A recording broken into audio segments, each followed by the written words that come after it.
Okay, we're here live again with the Between the Pages book chat, and today we have Ava Ward, who's here to talk about her Royal Dragon Shifters of Morocco series. As you can see, we have some technical difficulties with her camera, so she'll be audio only today. But now I'm going to turn it over to her and let her introduce herself. Take it away. Hi everybody, this is Ava, and I'm here to chat with you guys today about the Royal Dragon Shifters of Morocco series, which is my flagship series for writing in fantasy and paranormal romance. And the whole thing is going to be about 9 books long, so it's actually a little bit more epic than some other romance writing. But we're on book 7 right now, just got released, and the whole thing started about a year ago. So the last 2 books will be out this summer, and the series will be complete. And it is Dragon Shifters, and it is fairly spicy reverse harem fantasy romance with kind of a paranormal twist to it. It's got a alternate universe to our own, but it's heavily influenced by our current modern world. Sounds interesting. Yeah, I'm always kind of curious about those reverse harem romances. You see a lot of them these days. So tell us a little bit about the book, what it's about, plot and stuff. Yeah, so the first book is called Royal Dragon Bind, and it starts with this young woman who lives in Seattle, and her name is Layla, and she's a PhD graduate, and she's, like a lot of young people right now, really struggling, trying to find a decent job in her field, which is international relations. And she gets a job offer from a mysterious gentleman who meets her at an art gallery, and he buys her a very expensive piece of jewelry that's a priceless Moroccan artifact and gives her a job offer to come work for him at his hotel chain. And so it kind of starts off with a little bit of billionaire romance tropes, and she gets intrigued by the offer and also a little skeezed out by it. And she does some research and ends up applying, and then she actually finds out it's in a parallel dimension. And the hotel serves fae and dragon shifters and all kinds of different supernatural creatures that she is now interacting with on a daily basis. And then there's lots of spicy romance that happens with the main guy who gave her the job offer. And over the series of books, she discovers that she is also a dragon shifter. She was hidden in the human realm from the time she was born. And so her powers start to open up, and she starts to meet a lot of other hot, sexy dragon shifter men, and they eventually form a magical grouping of sorts and help battle the bad guys. Okay, so what were your reasons for writing the book, and why did you settle on dragons for your shifters?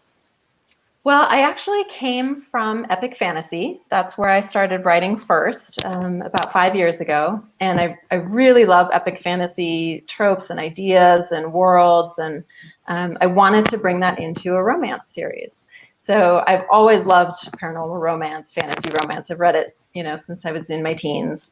And I started writing on this series, and I really love dragons. I've written about dragons in my epic fantasy stuff too. So I was like, how to do that with a really awesome romance plot and focusing on the relationships between the characters, in addition to really extensive world building, lots of really tricky bad guys that come in and out for the whole series, and sort of throwing in some of those epic fantasy ideas, but with a very romance-focused series. Okay, so why don't you tell us a little bit about the main character, her flaws, her best traits, what she like, what is she like? So the main character is named Layla Price, and again, she's from Seattle, and she's a dragon shifter from the desert dragon lineage that has been hidden in Seattle since she was born in the human world. And she is incredibly intelligent, but she's also a hothead. And so she gets pissed off and rageful, and it's cost her a lot of relationships and that kind of thing. And she never knew that that was because of her desert dragon heritage. That was actually her magic trying to come out throughout her entire life. And so her magic finally gets triggered in book 1 and is able to actually open up.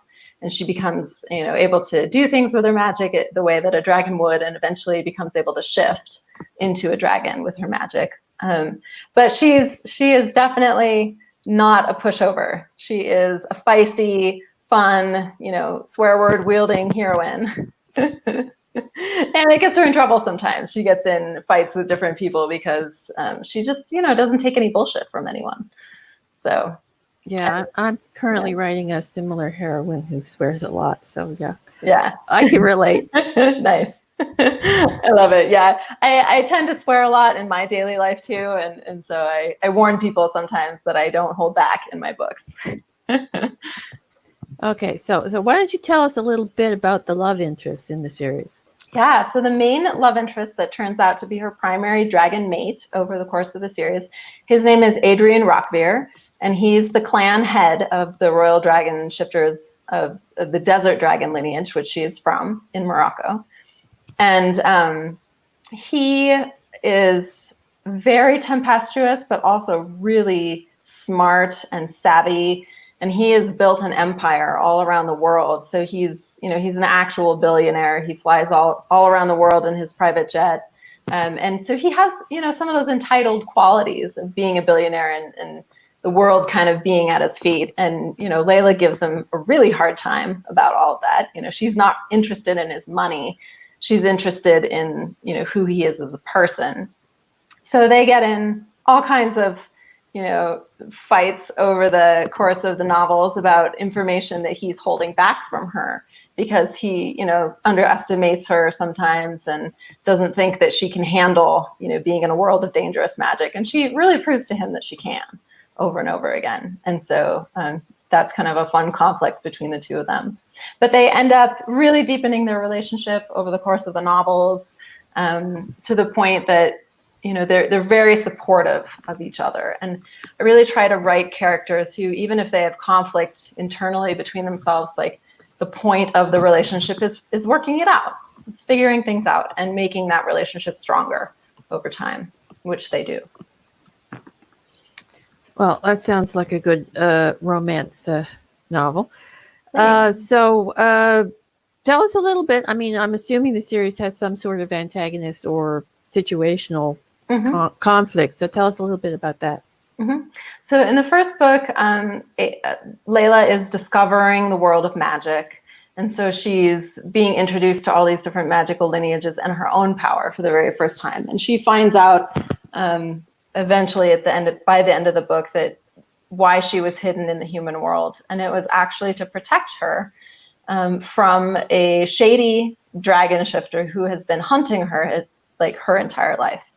And it didn't start with her, actually. We find out through the rest of the series that each of the men that she gets involved with that are also Royal Dragon Shifters, they have been hunted by this mysterious dragon also. And so this dragon, the bad guy for the entire series, there are smaller bad guys, throughout for each one of the books. But the one for the overarching plotline, his name is actually Hunter. And he originally has an agenda that's kind of like, a world domination, but he wants to bring everyone together, but he's going about it all the wrong way. Like he's bringing the world together by force instead of bringing the world together in love. So Layla's whole thing is, binding people to her with love, not out of force, not out of obligation, but just because they honestly, do love each other and want to be together.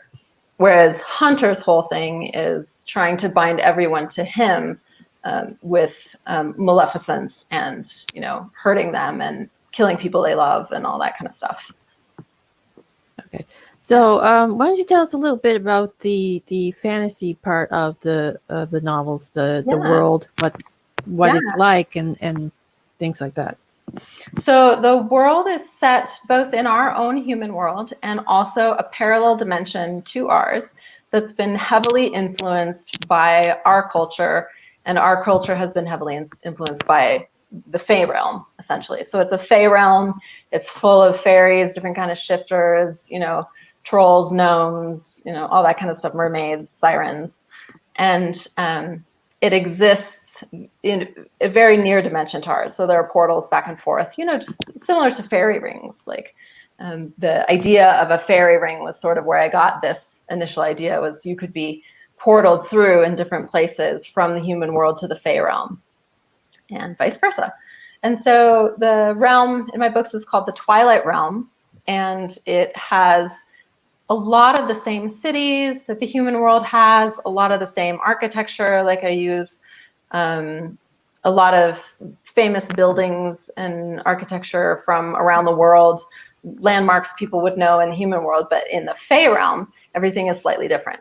So they've been influenced by the human world and vice versa. So like the main story takes place at the Palace of Versailles near Paris, and everything there, the whole palace is decorated with dragons and satyrs and fairies and that kind of stuff, as far as all the paintings and the carvings.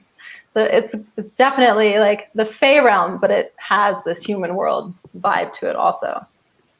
Sounds cool. Yeah, it's very fun to write. Okay, so what was the hardest scene or type of scene for you to write in the series? Oh boy.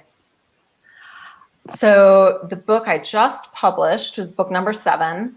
And book number 7 is all about Layla doing a very deep inner journey to rediscover her dragon magic after it gets shut off at the end of book 6 by her enemy hunter. And she goes on this internal journey that's very much like a hero's journey, and she has to do a lot of meditation during that time. And so trying to describe like the experiences people have during meditation was, oh my gosh, so hard for me. I had to rewrite those points like 5, 6 times sometimes, and I'd send them off to my beta readers and be like, okay guys, what do you think? Does this make sense? Can you like see it in your head? Yeah. The existential stuff is difficult, all right. Oh my gosh, it was so difficult. And I ended up making it very visual, which I think helped out for people tremendously. But it was still like, how do you describe all of these feelings and sensations you're having in meditation? And so that was quite a learning curve for me.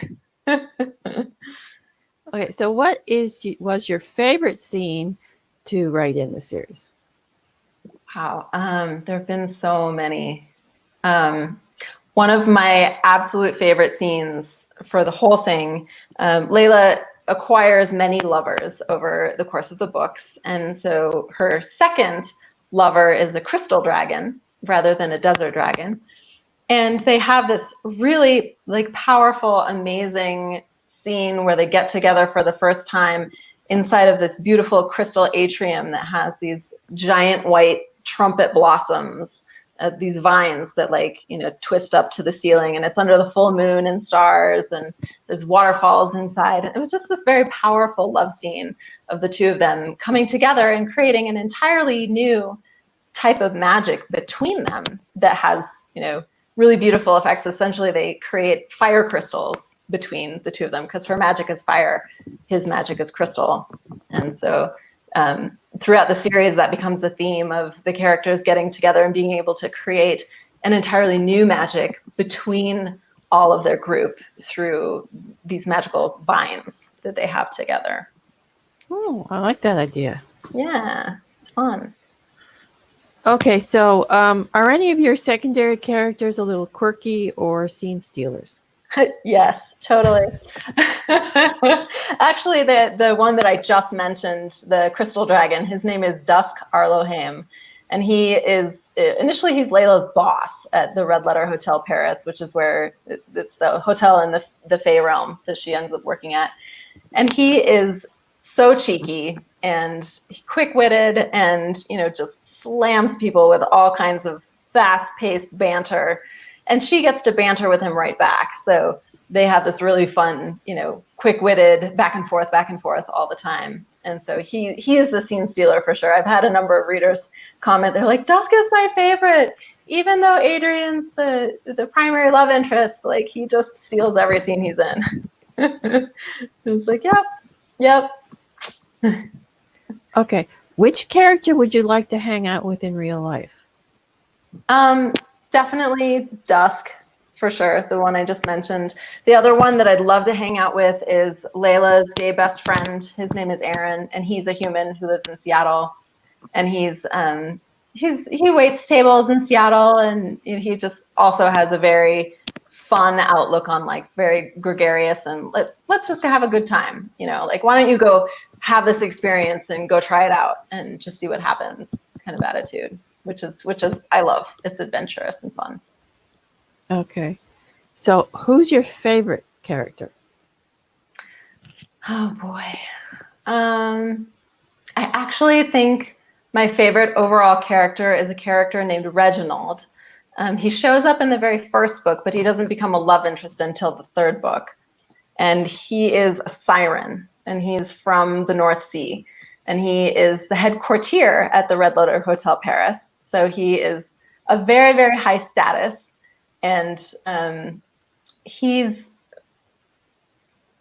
kind of a bastard, but he's just the most lovable, like big-hearted bastard that you would ever meet. Like he's so loyal and stands up for his friends so much and incredibly powerful. And he uses his political power and his position to help the people that he loves. So, you know, he has a scathing temper and a very powerful tongue that he uses to, you know, lambaste people with. But he actually uses it for all the benefit of the bind and for Layla and to really support her. And so that was one of my favorite books to write, because you get to take a character who people kind of hate in the first book and second book and show how big-hearted they are and how much they really do want to help, which I love. Okay, so I know you write fantasy and now romance. So are there any other genres you've written in or would like to write in? I'd actually love to write in sci-fi and sci-fi romance as well. I have a number of book starts that I've kind of put on the back shelf right now because I'm writing really heavily on this series. And then after this, I'll probably need to go back to the epic fantasy series and work on that some more. But I just really love sci-fi in general. Like some of my favorite shows ever have been sci-fi, like Firefly was one of my favorites of all time. And I was a big Star Trek fan way back when I was young. So all of that, it just really calls to me. There's so much possibility there and new worlds to explore and that kind of stuff, new species. Apparently we have favorite TV shows in common. Yay! Big Firefly fan here. Yes, oh, so good. So good. Okay, so can you give us any sneak peeks into your upcoming projects? Yeah, so the last two books of this series, The Royal Dragon Shifters of Morocco, will be coming out this summer. I've actually got book 8 finished, and it's in editing right now. And so I hope to have that one out by August. And then book 9 will wrap the series up by the end of September. And then after that, I'm going to take a little break because I'll be working on audiobooks. I actually narrate my own audiobooks also. So I'm going to be doing audiobooks for 3-4 months, maybe, narrating this whole series to get them up on Audible, and then narrating my epic fantasy series to get those ones up too. And then I have a whole line for this, like in this world, the Twilight Realm, that's going to be about vampires and angels instead of dragon shifters. And I hope to roll that out next year. That'll be a 6-book series. Oh, well, that sounds like something to look forward to. Yeah. So I think we'll wrap it up here, and I'll let you tell everyone where they can find you and your books. Yeah. So my website is just avawardromance.com. And you can also find me on Amazon, and everything is in Kindle Unlimited for this whole series. And I intend to keep it in Kindle Unlimited for all the upcoming series as well. So yeah. That's where I am. I'm also on Facebook. You can just search for Ava Ward Romance and you'll find my Facebook page, and on BookBub, the same thing. Okay, so thank you for being here. It was a pleasure chatting with you. Yeah, thanks so much, Anita. And that's it for today's Between the Pages book chat. I'm not sure when the show will be back, as we haven't got any signups yet for July, but we will be back sometime. So keep an eye out for us. So that's it for today. Bye, everybody. Take care, everybody.